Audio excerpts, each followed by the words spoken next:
Hi everyone, welcome back to the next episode of Dwarf Fortress and the Brightmines. I am Sir Tristan. In the last episode we went underground and we made ourselves a bookkeeper and got our food situation under control and got workflow. I said workforce last time. Workflow working. Wow, look at that. Actually, all my farms are almost filled up. Maybe I actually need to build another. Let me do that real fast. So this episode is probably going to be a lot of maintenance. Just some things that need to happen. Oops, I didn't mean to do that. Just some things that need to happen. Let's see. Q to cancel. S. No, X to remove. There we go. Alright, let's B, P for a farm plot. There we go. I was using the wrong keys. Because there's several things that need to be done. Let's do another one of those. P. Several things that need to be done for the fort. And I've kind of been neglecting them, and now we can do them. So one thing real fast, let's see if I can't find it. Let me go to Lazy New Pack. I did turn off, if we go to the DF hack tab, I did turn on mouse controls, and I'll probably just have them on just for this episode, because I want to show you what they can do. I particularly don't use them a lot, but as you can see by the pop-up, it allows scrolling by hovering near the edge of the map, pair with laptop with mouse key bindings, which the key bindings are over here, which we're not going to do. But one thing it allows you to do is you can scroll to the edge of the map with the mouse, like I'm doing here. I'm on the left or the right edge, so I'm not going to do anything but do that. I'm not a particularly big fan of that, but there's one thing I like to do. Let's go down toward the bottom. There we go. And as you can see, I've kind of pre-laid out some areas that I want my dwarves to do. This is going to be more kind of administrative rooms. So here's my bookkeeper, right? And then there's going to be some other nobles that need jobs and things and specific rooms to do them in. So I'm going to have these down here. And then these are going to be generic bedrooms. I'll expand this more as we go. But this is a pretty simple, basically there'll be a door right here and then a bed in this corner. And then if the dwarf needs something else to kind of make them happy, I have 3 other tiles with which to work. However, I came down here to talk about mouse control.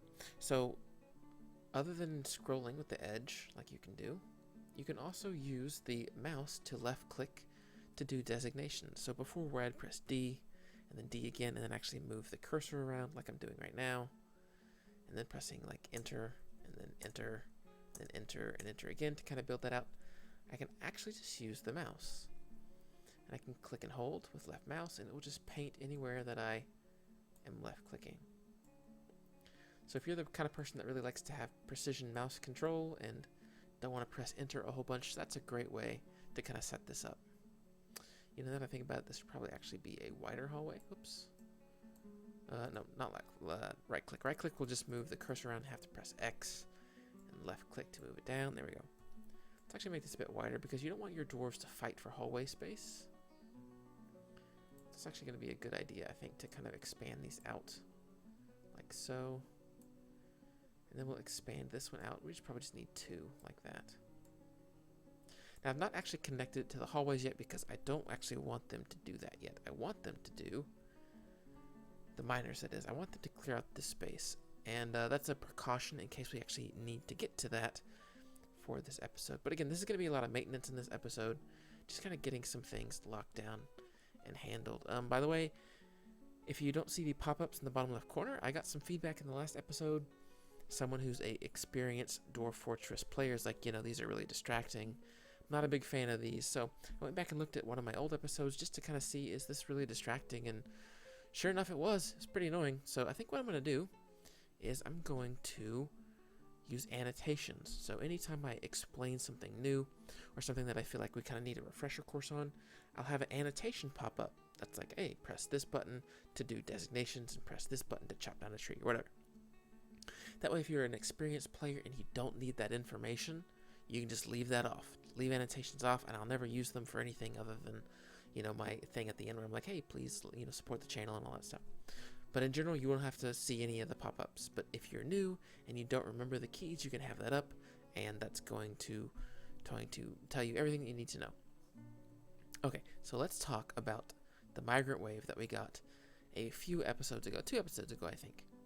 We never really stopped to kind of look at them and examine them. We've just kind of been going forward with other things that I really wanted to talk about. So I have right now the dwarves broken up by the year that they've arrived, and I find that that's the best way in general to have them sorted. You can sort them in other ways, but this is the way that I like to do it. So here's our original starting 7. Here's the new ones that we have.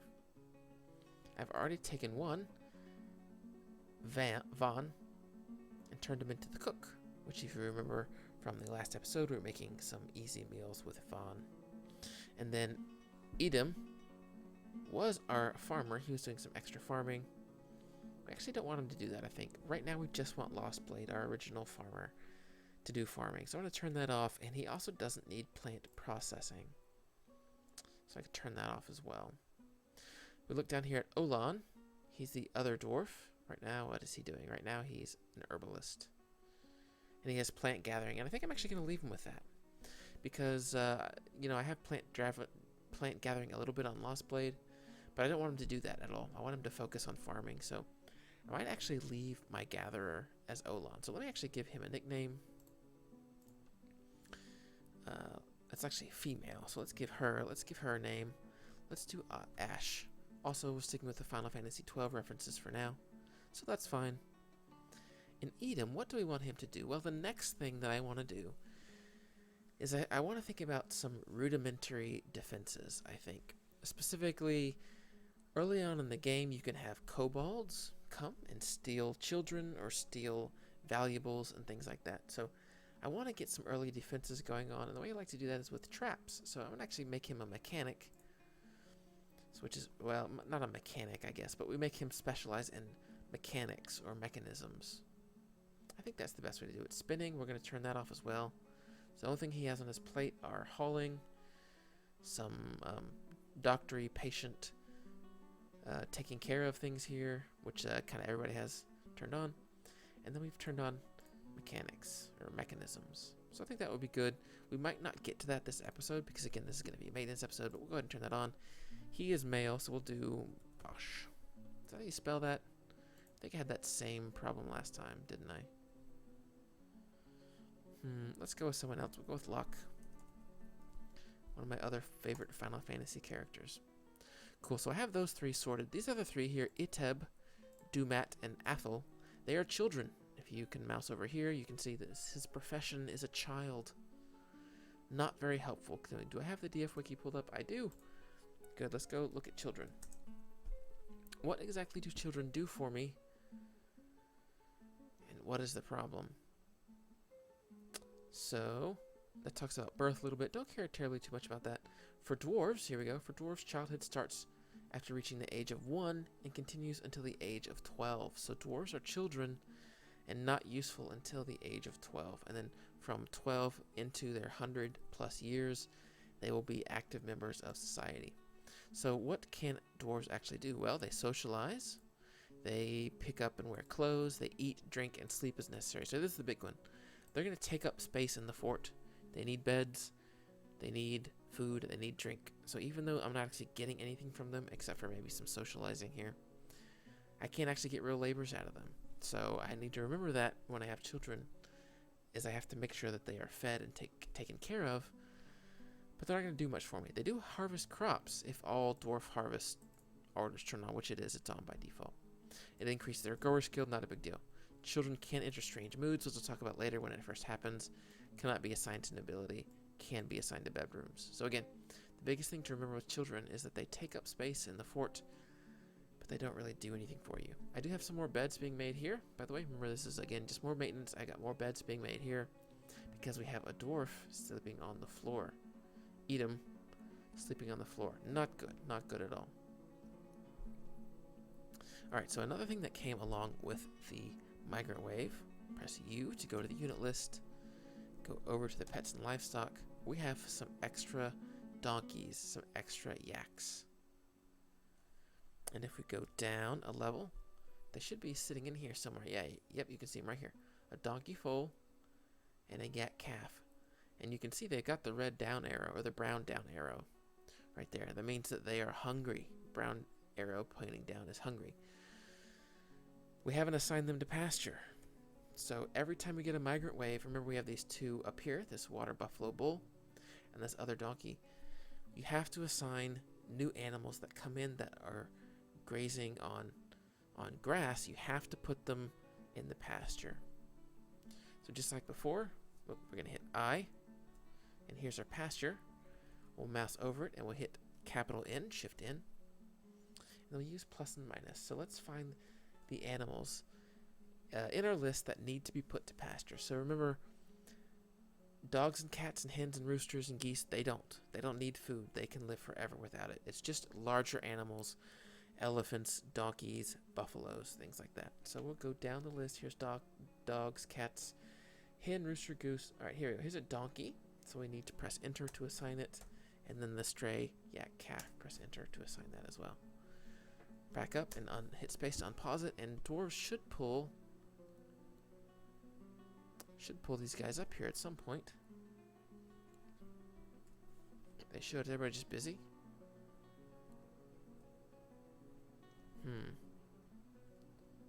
Oh, there they go. There they go, right there. They've been put out to pasture. In the good way, not the bad way. Once they get dropped off, the brown arrow should be gone. Yep, sure enough. And they are now sustained. Very cool, very cool.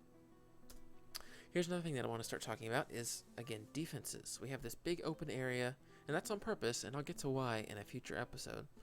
But we have all these slopes right here, and these slopes are actually pretty dangerous because let's just think about this for a second here. Let's say we had an invader or a kobold come up this way. He could walk directly down. He could come up this slope to this area up here, walk down, and here's our entrance right here. It's down a level, so I go down a level. You see where my mouse is, it's right there. So the kobold could walk right down, slip down this entryway, and be inside my fort before I could even think about it. So what I want to do is I actually want to get rid of some of these slopes right near the entrance, and that's just going to be a protective thing. In the future, as I go, I'm probably going to end up actually destroying most of this so that they can't even get up on this top area. Build some walls maybe up here so they can't actually get there. But for now, what I want to do is I want to press D to go to the designations, and there should be an option to remove, there we go, Z, remove up downstairs. I'll press Z. I'm going to use my left mouse button to kind of paint in some of these slopes, and that way the miners will actually come, and then we'll get rid of some of these slopes. So there's no easy way basically for a kobold to just kind of waltz down or up the slope right here near my base and enter. If anything, they at least have to come around to this side from the top. Like if we go up, they'd have to come around here. Actually, you know what? That still makes me uncomfortable. Let's make it a bit further. Now that doesn't mean my dwarves are not going to be able to just go directly up a slope. They're going to have to walk around as well when I want to go get one of the donkeys or foals or something like that. But that's okay. I'm not too terribly worried about that. So we got that. Another thing I want to do is let's come down. Let's see, do I have a space carved out yet? You know, I don't actually have a big space carved out yet. So never mind, I was thinking I was going to create some stockpiles for kind of every bit and bob that we have, but I don't think I'm going to bother with that for now. Going the wrong way, let's see. Something I did off camera actually was I set a few of these extra trees. I went through and looked at each tree and made sure there was none of the peach trees. So like this is a birch trunk, a bayberry tree. I picked a few like this oak tree, almond tree, willow tree, and went ahead and added them to the cut down trees job, which is D designate T chop down tree. That way just I had plenty of what am I trying to say? Plenty of wood for the future. I have plenty already on the board, but I wanted to just make sure. Just want to make sure. Oh, look at all the fish. Murky pool slopes.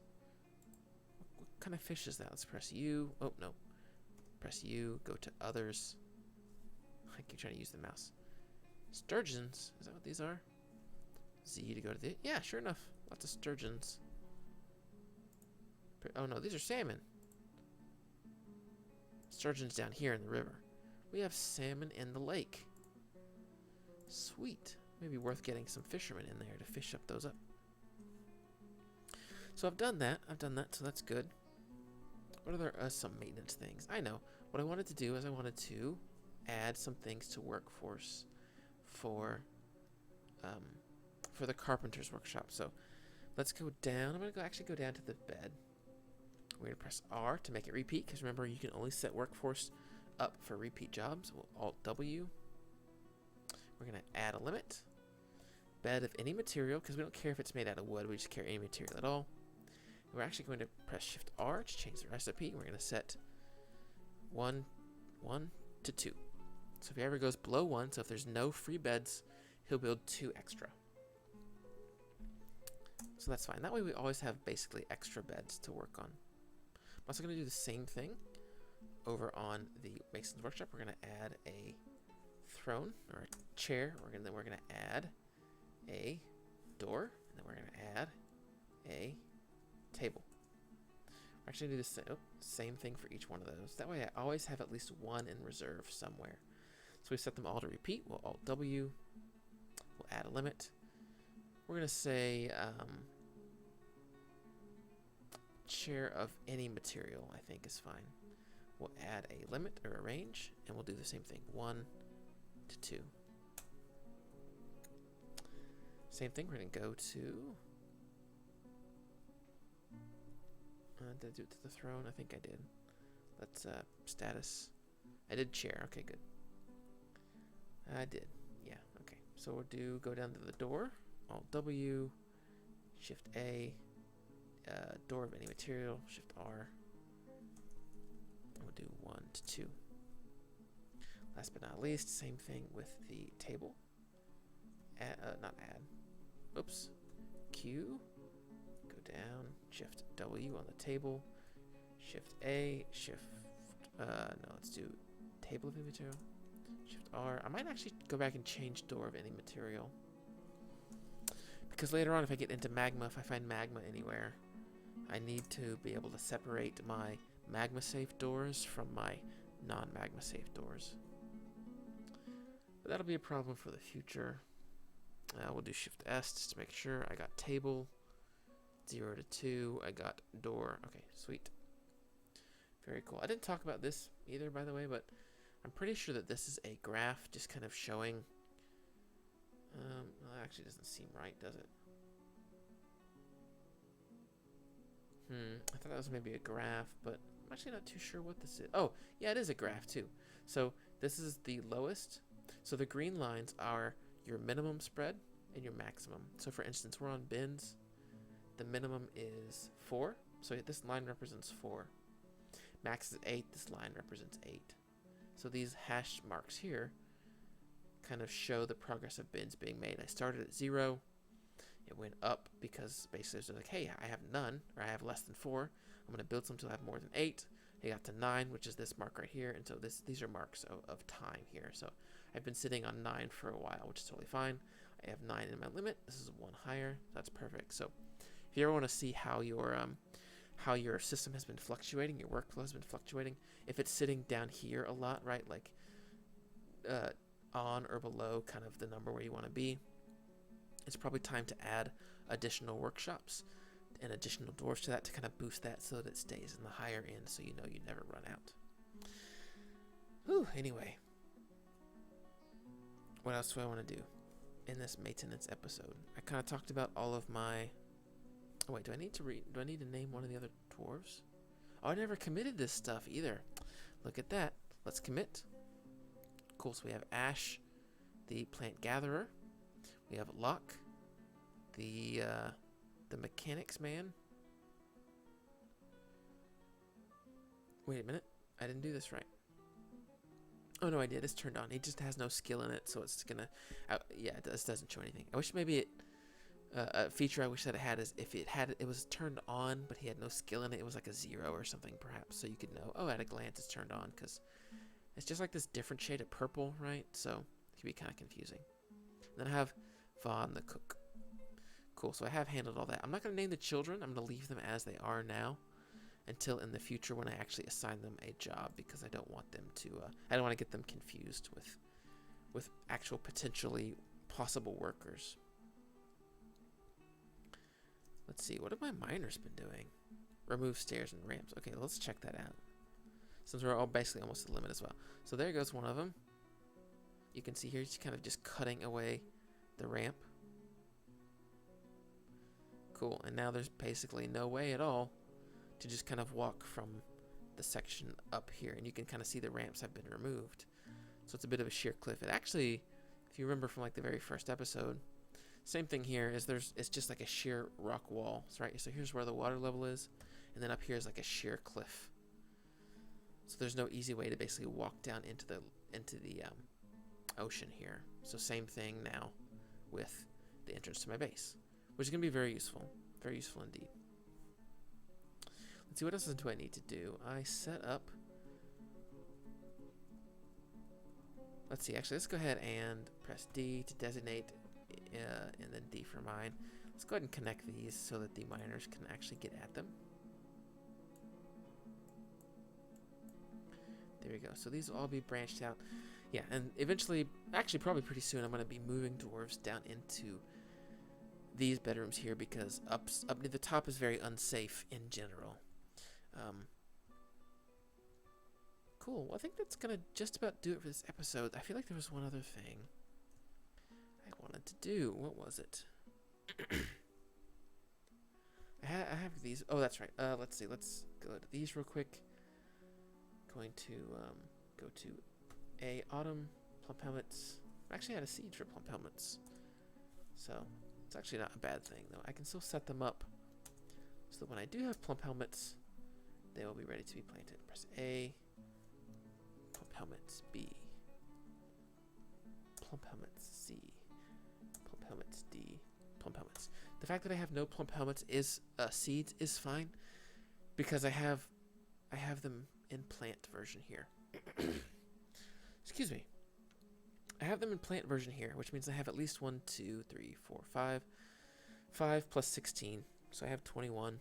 I have 21 plum helmet seeds just sitting here.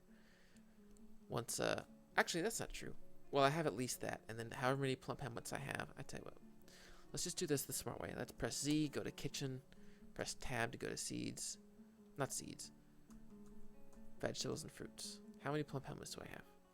28. So I have 28 potential seeds, which means I have more than enough to continue this kind of cycle of using seeds and plants for both brewing and for making food and... Oh, wait. Oh, he made all his meals. That's good. That's good. Remember in the last episode I just said a bunch of meals to be made? Let's see. Can we find that in here somewhere? I don't actually know where to find meals.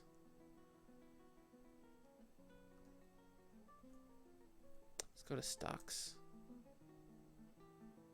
Can we search? We can't search. Oh, there you go. Meal. Meal? Anywhere? No, I guess not. Maybe in here. No, meat barrel. It's not letting me look in there. M-E-A-L. No, interesting. Maybe they've all been eaten. It's possible. Let's actually do this. Let's prepare an easy meal. Set it on repeat and then add a workflow. And let's add a limit. Biscuits of any material. Oh, I have 35. Okay, so I do have 35. Okay, good. So that's fine. Maybe we'll set that limit. Yeah, let's do that. Let's actually set that to 35 because when I actually went into the... Oh gosh, I keep talking. I know. I apologize. I tend to over-describe things, so I'm actually going to set this to less than 10 to 30. So we'll do that. Press enter. So now there'll basically always be a range of meals for the, or there'll always be a easy meal count in the fortress. So cool. I think that's going to do it for this episode. I know it's just kind of maintenance, some things that I had to do. In the next episode, I'm going to get into defense a little bit, I think, with some traps perhaps, and that's going to actually take up most of the time, I think, anyway. So yeah, I think that'll do it for this episode. If you guys had a good time, please hit that like button down below. It helps me out, helps grow the channel, and it also helps other people who are interested in learning how to play Dwarf Fortress find this channel so they can learn through this tutorial system that we got going on. Cool. Thank you guys so much for joining me. Stellaris is coming out tomorrow, so I'm going to be adding a lot of content to the channel based off of Stellaris, but that's not going to affect Dwarf Fortress too much. Still plan on doing 2 to 3 episodes each week, because these are, in general, usually pretty short and easy to produce. And I know we need to get into more of the late game stuff, because I've done a tutorial already on the early game. So that's the plan coming up. Should still do Dwarf Fortress several times a week, but then Stellaris on the days in between. I'm so excited. So many cool things coming for the channel. Thank you guys again so much for joining me. You are awesome. I'll see you next time.